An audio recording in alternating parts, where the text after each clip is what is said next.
धुरंधर या चित्रपटामध्ये संजय दत्तने जे पात्र साकारलं होतं ते पात्र होतं चौधरी असलम खानचं. चौधरी असलम हा पाकिस्तानचा सर्वात धाडसी आणि वादग्रस्त पोलीस अधिकारी होता. त्याला पाकिस्तानचा डर्टी हॅरी असं म्हणायचे. एका हातात बंदूक आणि दुसऱ्या हातात सिगरेट असा त्याचा स्टाईल होता. त्याने आपल्या कारकिर्दीत 100हून अधिक एन्काउंटर केलं होतं. 2009 साली पाकिस्तान सरकारने लॅरीमध्ये मोठी कारवाई केली आणि ऑगस्ट 2009मध्ये चौधरी असलमच्या टीमने रहमान डकेतचा एन्काउंटर केला.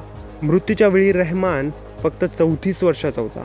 पण कहाणी इथेच संपत नाही. रहमानच्या मृत्यूनंतर त्याच्या चुलत भावाने म्हणजेच उजोर बलोचने ही गँग सांभाळली आणि गँग वॉर इथून चालूच राहिला. 9 जानेवारी 2014 रोजी लॅरी एक्सप्रेसवरती अपघाती बॉम्बस्फोटमध्ये चौधरी असलमचा पण मृत्यू झाला. पाकिस्तानी दहशतवादी संघटना म्हणजेच TTPने या हल्ल्याची जबाबदारी घेतली.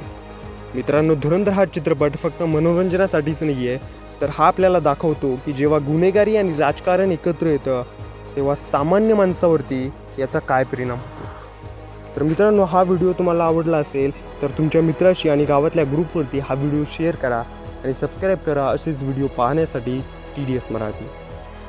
भेटूया पुढच्या एपिसोडमध्ये. धन्यवाद.